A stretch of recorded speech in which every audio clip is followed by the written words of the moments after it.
But just do the best you can with your manuscript and don't worry too much because a good editor can fix it up for you. What you need to do is write the words that only you can write to the best of your ability, and then the experts can take over and make it even better.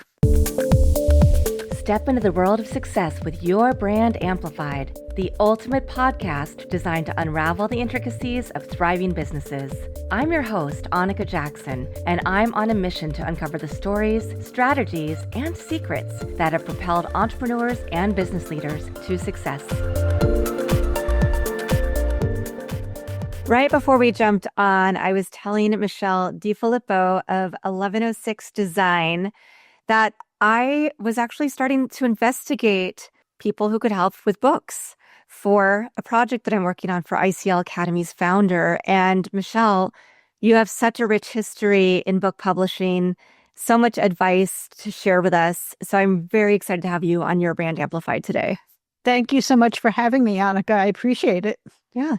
So let's talk about your start, because you worked for traditional publisher, Crown Publishing, at the start of your career. Did you know you wanted to get into publishing? Or was that just something you fell into?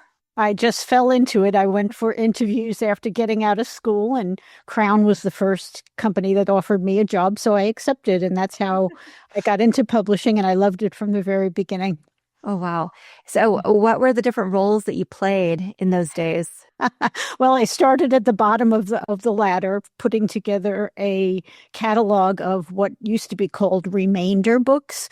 Back in the day, publishers had to publish large quantities of books in order to get a decent unit price. And sometimes they got stuck with them if they didn't sell. So one of the things Crown was involved in was buying up books from other publishers and selling them on the cheap through a catalog. And that was one way they made money. They were a baby company back then. They were just starting out themselves. We worked in a dumpy office on Park Avenue South in Manhattan. And so there was a little bit of everything going on as they found their way. Amazing. And what was that career path like for you at Crown? Because you did eventually decide to go out on your own. Oh, I did. The reason I wound up going out on my own is because my husband and I at the time moved to Phoenix, Arizona. And we learned the hard way that we couldn't make very much money in Phoenix like we were used to doing in New York City. So we just went into business as a typesetting business, which sort of made use of the skills that I had at the time. And that lasted for quite a while, 13 years. Oh my gosh. Well, and we think about these concepts that a lot of people don't even know existed, or it's not front of mind nowadays, right? For a lot of people to think about actually going to a traditional book publisher, having, of course, I'm in academia, so I do think about books in that regard, but there's still nothing like going to the bookstore and picking up a book and smelling it and having it in your hands. Absolutely. But of course, a lot of the methods have changed now. And when you made that transition, we didn't have this virtual world that we live in now. Yeah, that's true. I mean, the technology changed. It actually it ended my typesetting business when Steve Jobs invented the Macintosh. All of a sudden, and everyone was able to do what was then called desktop publishing. And so people like me who owned a typesetting business were just eliminated almost overnight. So what I did then was I became a freelancer. I bought a Macintosh like everybody else, and I started doing what was called design and production in those days on a Mac and serving customers as a freelancer. And then around 2001, self-publishing became possible because of Amazon, another technology company. All of a sudden, authors did not have to work with a publisher anymore. They could upload their own books to Amazon's print-on-demand platform, which at the time was called BookSurge, and Amazon would sell it. And that's how self-publishing was born. So that was a huge earthquake in the publishing world. Sure. But things have gotten pretty complicated and not always in a good way since then as well. Yeah, will you talk to us about some of those issues? Sure. At the beginning of self-publishing, the idea was that the author would be the publisher, and the author would hire a team of experts to produce bookstore quality books and offer them for sale and keep all of the money from sales when the book was sold. That's why it exploded, because it was such an opportunity. Today, we've really got three ways to go about publishing a book. There's still traditional publishing, and they produce great books. They pay all the expenses. They manage the process of doing it for the author, who doesn't have to pay anything. And then on the flip side of that, the publisher keeps most of the revenue from sales and pays the author a tiny royalty when the book is sold, usually about $1 a copy, depending on your contract. So original self-publishing, like I said, meant that the author kept all of the revenue from sales, which was great. That is still possible, but people are forgetting that. And now we have middleman publishers, hybrid publishers, quote unquote, independent publishing companies who charge the author to produce the book and also take their revenue from sales. So interesting. It's very confusing for an author. If you've just finished your manuscript, you're looking around, you think you need a publisher, you might wind up with one of the not so good hybrid publishers. There are good hybrid publishers who participate financially with the author in the creation of the book, and then they share the revenues when a book is sold. That's perfectly fair. No criticism there. That's just a partnership, right? But some of these hybrid publishers, they charge the author for everything, and then they also take money out of the author's pocket when a book sells, and that doesn't work out too well for the author. Yeah. And your business is different. I mean, I was just looking at your website earlier today and seeing that you offer a wide swath of services.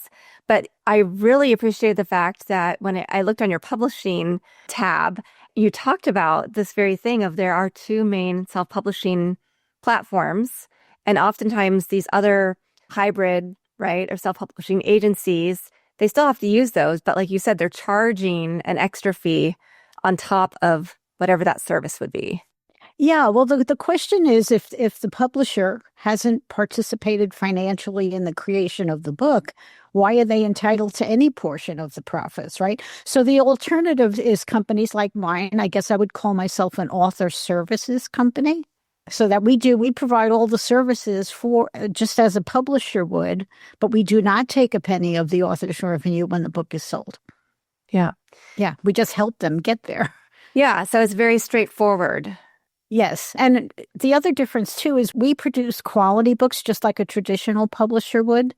And some of these middleman publishers today do not. And if you look at their work and you compare it to the books you'll see on a traditional publisher's website, the quality is just not there. So it's a terrible landscape for authors to navigate without any assistance. What does that mean to publish a quality book? Because I do know there's this whole world of, and I've participated in writing a chapter in a book that was an Amazon bestseller, but that's something that people can throw out and throw around a lot. It doesn't necessarily mean that the book, like you said, has the same breadth and depth that we associate with traditional publishing. Right. Well, at a traditional publisher and also with providers that do the job the right way, a book has to be carefully edited multiple times before the text is good enough to make its way into a book, right? Then a beautiful cover needs to be designed, and that's not a Fiverr task. It involves a lot of research and a lot of work on the images and beautifully crafted typography and skill to put everything together to make a truly captivating cover. So, that's a quality issue that takes a lot more time and skill and attention than people realize, I think. I once had a lady call me and wanted to know what we would charge for a book cover. And I told her, and she was shocked. And she said, "You can't fool me. I know that you do a cover in 15 minutes. Oh, wow. And it's like, no, I don't. It takes a lot longer than that. But there is misunderstanding now in the industry about just how much work a good book cover takes. And there's also misunderstanding about how the pages of the book are produced. Now you'll hear that a book should be formatted. Well, formatting is not typesetting. A real publisher will typeset the book, and typesetting is a meticulous process that attends to all sorts of details so that the pages are beautiful and also so that they're easy to read. Because if you don't typeset the text properly and there's all kinds of spacing issues to distract the reader, then the reader is not getting your message. So typesetting has a purpose beyond just the visual. It's reading comprehension. And it's been proven to be effective in terms of reading comprehension. Yeah, these are things I think most people are not considering or don't even know to ask these questions. That's right. That's right. And why would they?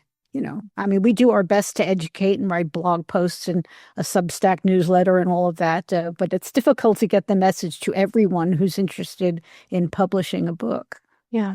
So what does your work look like today, moving into this area and thinking about all the different steps, whether it's the typesetting, the way that they're publishing, the editing, the artwork, the book cover, and the intentionality behind that? Oh, it's a big, long process. It takes, again, people don't realize we're going to spend usually 4 months with you at least to get the book published. Now, traditional publishers might take 2 years to release a book. We can do that in 4 months. Sometimes it's a little bit longer. It depends on how many changes the author makes and how responsive the author is at every stage. But it's a collaborative, creative process where we both do our best work, at every stage and try to craft a final product that's going to appeal to the marketplace. And that's important to keep in mind. Sometimes that's forgotten too. Sometimes authors will get focused on what they personally like, but everybody has to remember that we're not just pleasing the author. We're aiming to please the marketplace. So that, that needs to be worked into the process too.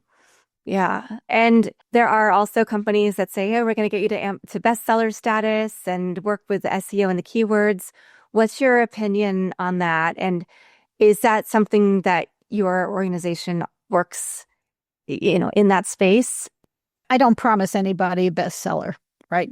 And some of the people that do are not doing it with the best of intentions, let's say. Okay. It is possible to trick Amazon's algorithm, although Amazon is starting to get wise to it.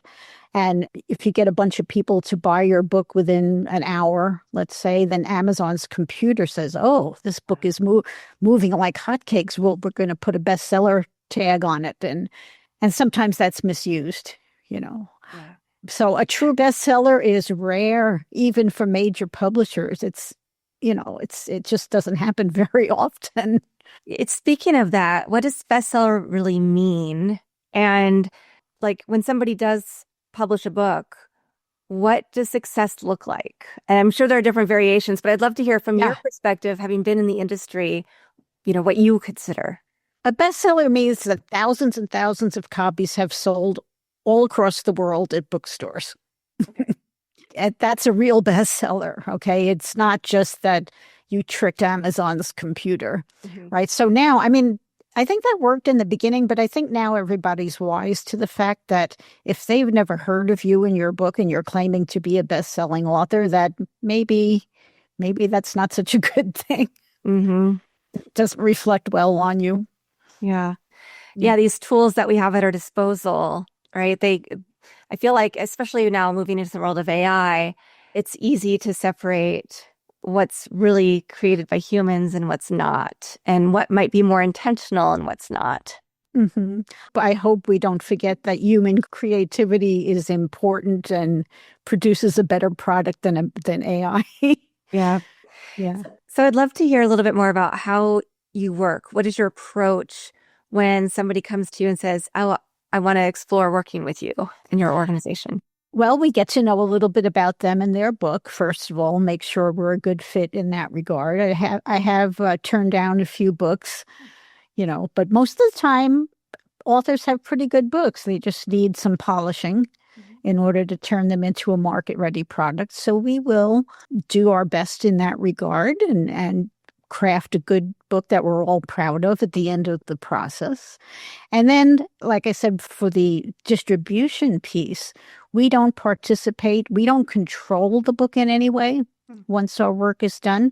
So we help authors upload the book files to their own print-on-demand accounts Okay. to feed the retailers, and so that they get the sales reports, they get the bank deposits, they get all the revenue, the net revenue from sales that's possible in the book world, and we don't take a cent of that money. We just help them get there.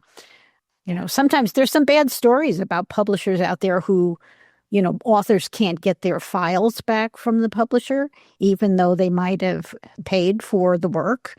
If they want to part ways with that publisher, they have to start from scratch. There's a lot of mischief going on. Yeah. And have you ever had somebody go through that experience and then come to you? Yes, all the time. Oh, Every week we get calls from people who either want to move from traditional publishing to self-publishing, or they had a bad experience somewhere and they want to do the job in a better way. They found out about us too late. We also get a lot of calls from people who tried the do-it-yourself approach, and that's really problematic because you have to know what you're doing to hire the right freelancers. You can't just go to a platform and pick somebody. right. You may not get the results you intended. I think that's a really good point, because it is a world that we live in where you see people promoting, oh, you can get to bestseller status, or here, we'll help publish your book, self-publishing, immediately. And here's some here's some of the revenue that people are making from this. And there are these groups that exist, but I feel like it's probably very few people who actually have that luck or that presence to be able to be their best case studies, but other people buy into the dream. Well, it is the dream, right? And we all live on hope, right? Yeah. So I think it comes down to the integrity of the business. You shouldn't deliberately play on people's hopes and dreams. You should be truthful with them and educate them. That's the way I believe anyway. I will always have a conversation with people and say, retail book sales are very difficult to achieve. You'll be much better off if you have another way to sell books directly to the people who are interested in your topic. Don't count on Amazon to do any promotion for you. They won't. You have to pay for it. And even then doesn't mean that it's going to happen. So publishing is a difficult business, and I will be honest with people and tell them that. Yeah. Well, and have you ever had somebody who thinks that they want to go the self-publishing route, the Amazon route, but then once you start working with them, you realize that what they have is something that could be successful in traditional publishing as well? No, I can't say I've ever had that experience, but we can always make a book into a better product than the author gave us at the outset. That's one promise I can always make. And sometimes authors are afraid of what an editor will do. They get very nervous about that. But then when they see what a good editor does, they're just thrilled and say, oh, I never would have thought of those things. And same with the design. Yeah. Yeah. So do you do most of the work yourself? Do you have a big team? No, I've got a team of 20 helping me. Wow. Yeah, we do. Last year we did 150 books. Wow. Yeah. Yes. Yeah. So we've got a good system in place, and we do still believe in the personal customer service. We don't put people on a book assembly line and give everyone the same solution. It's all bespoke and geared to the author's wishes and also to the nature of the book. Mm-hmm. That's 150, because that was one of my next questions is how many books can you do a year and still make sure that you are infusing each product with your values and your care? But there's only so many books one person can do. But right. I have a team now. I have several editors and cover designers and interior designers, ebook formatters, and so forth. Wow. And we walk people through the process. Typically, we'll answer 200 or 300 messages during the course of a job, sometimes more than that, 700 or 800. It depends on what's needed. But we've been lucky. We've worked on some really nice books. Yeah. Are there any stories that you feel like you can share with us about some of your authors and the success that they've had because of working with you and making sure they were doing this correctly? Well, I'll tell you the people who have the most success, and that is business people or institutions who are putting out a book that tells their story or helps promote a business or a speaking career or something of that nature. They're the ones who come back time and time again for another book. Sometimes people will write a series and they also come back time and time again. And so, like I said, if you're thinking, and I've had people say this to me, if you're thinking I'm going to put my book on Amazon and people will find it, no, they won't. Right. You have to market the book. You have to be responsible for that. And that can be very tiresome for an author. So I always encourage people to have an alternate path to book sales other than retail. Okay. And what would some of those paths be? Just, you can write blogs, you can get out there and do podcasts, right? Yeah. Just let people know. Try to find your niche audience because no book is for everyone. Mm-hmm. Yeah. Sometimes authors will say that to me, everyone will love my book. And it's like, no, everyone won't. And I'd love to hear your take on AI because we know some people have said, oh, I can write a book with AI and it'll be an Amazon bestseller immediately. Do you ever have authors come to you where you can tell that it's not just their original content? Maybe they've had some assistance. And what are your feelings about that? To my knowledge, nobody has shown up with an AI generated book yet. I think AI is great for research and for giving you ideas and things to explore on your own. AI writing seems to be pretty flat, don't you think? I mean, it's not human. Right. It's information, but no emotion. Yeah, exactly. So I think there can be a blend where you're trying to just finesse a paragraph or a phrase or looking for other words or other language, perhaps. But certainly the thought has to come from us. Yeah. Well, I mean, with AI, I think the research, of course, is much easier, right? Yeah. No longer does an author have to travel to Europe and live there for 6 months to write a book about Europe, although I guess you still could. But so just having the world's I'm excited in a way about AI because it's going to be interesting to see what happens when all of the world's knowledge is at everyone's fingertips, right? Think about that. There's no longer a barrier to learning anything. Yeah, it's democratized. It's amazing what that will do.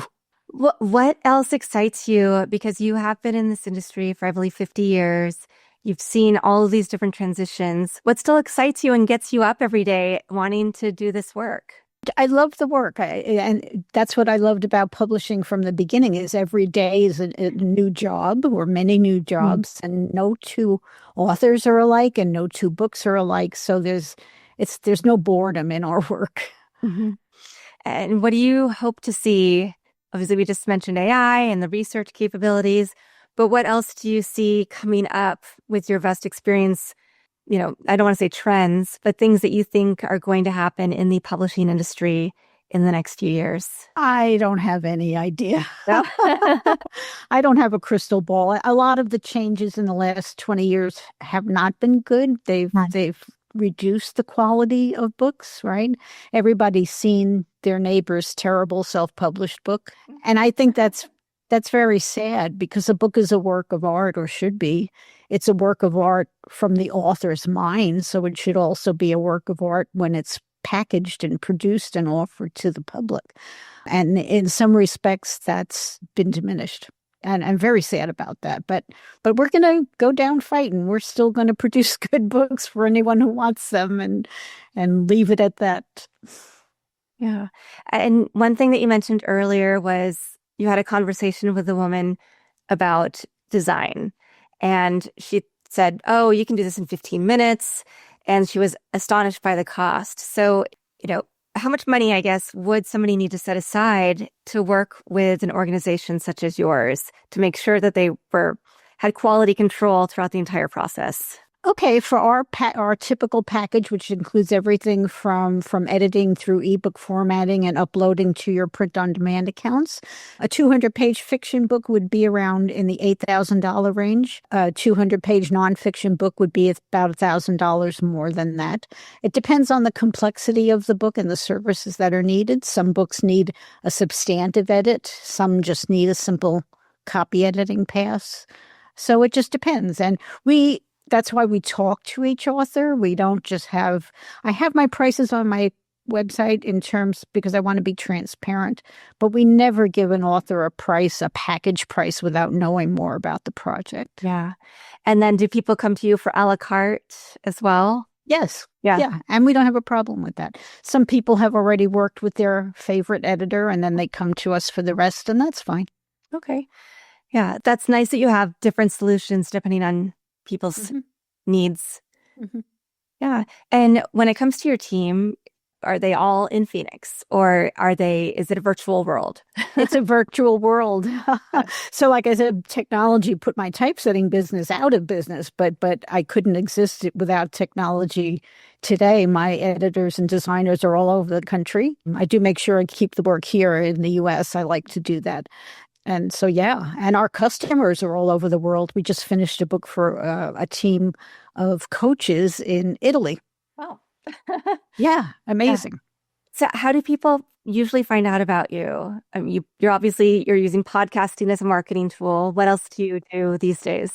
We have a Substack newsletter. We have a blog, and you can reach us and learn all about us at 1106design.com. And for anyone who goes there, I offer a free book, my little book called Publish Like the Pros. You can download a PDF for free. And because regardless of whether someone works with us, I want them to be educated and I want them to make an informed choice that's best for them and not get hooked in by the less reputable players in the industry. Yeah. That is so fabulous. I love that. And I actually do subscribe to your Substack. Awesome. And I haven't downloaded the guide yet, but I will definitely be doing that. So what is the biggest mistake that you see when people come and they want to know more about working with you or working with another organization? Well, sometimes authors buy only on price. And that's when they get into trouble. So the number one objection we will hear is I found someone less expensive. And I understand, I'm a consumer myself. I understand why that you would say that and go for that. But I would wish that people would remember when you're buying services, you can't make the assumption that the lower price is going to get you the same level of service as the higher price, right? The lower price could and usually does mean that they're cutting corners somewhere. I would argue, based on what I've heard from other people in your industry, that your prices are very reasonable. I think so. I try to keep them that way. Actually, a literary agent in New York told me the same thing. Yeah. Yeah. Particularly since you're keeping your team in North America. Yes. Yeah. And that's important to me. Yeah. Yeah. Yeah. So to that point, do literary agents sometimes suggest that their authors come work with you? Yes, I do. That New York agent I was just mentioned sends me some authors from time to time when he has a good book and he just can't place it with a traditional publisher, then he'll introduce me and we've done a number of books for him that way. Oh, nice. Yeah. Yeah. Fantastic. And what else should we be thinking about? Because everybody has a story. I don't know anybody who doesn't want to write a book of some kind or other. So what's the first thing people should do to get started? Do your best with the manuscript, right? I mean, some people need help, and if they really need writing help, I can recommend writing coaches and ghostwriters if they want, to get some help in that regard before they come to us. We don't get involved in that end of things, but just do the best you can with your manuscript and don't worry too much because a good editor can fix it up for you. What you need to do is write the words that only you can write. Mm-hmm. To the best of your ability, and then the experts can take over and make it even better. Fantastic. Nobody can be you. Yeah. Yeah. Hopefully. Yeah. Michele, I also wanted to see, do you have a favorite quote, mantra, verse, poem, family motto, words that continue to inspire you and keep you excited about the work that you're doing? Yeah, it's not technically related to publishing, but Winston Churchill said, always do the right thing. It will gratify your friends and astound your enemies. So I think that's pretty good life advice in publishing in any other area. Yeah, I was going to say that that's great for life, but that I can also see how you live those principles with the way that you are intentional about your publishing business and making sure that you're helping people really put their best foot forward. Well, I went to Catholic school, and the nuns who taught me are dead, but they're still watching. Amazing. And of course, we'll have the website in the show notes so that everybody can find your Substack, get the download, and also schedule a free consultation with you if they're ready to go on their publishing journey. Thank you so much. And I do give free consultations, and anybody that needs help, whether you work with us or not, I want you to get on the right path, and I will talk to anybody about anything. Fantastic. Thank you so much for your time. It's been a really refreshing conversation because I feel like you're really trying to add value to people, not just sell a service and not just make promises without having that, again, that word intentionality keeps coming back to me for the work that you do. Thank you, Annika. I appreciate it. Yeah. Thank you to everybody who's watching this episode or listening to it on your favorite platform as well. We'll be back again in a few days with another amazing guest to share their story and their journey and make your life a little bit better. Thanks for listening or watching to this episode of Your Brand Amplified. Don't forget to leave us a rating or review on your favorite podcast listening platform. And if you want to learn more, check us out at yourbrandamplified.com.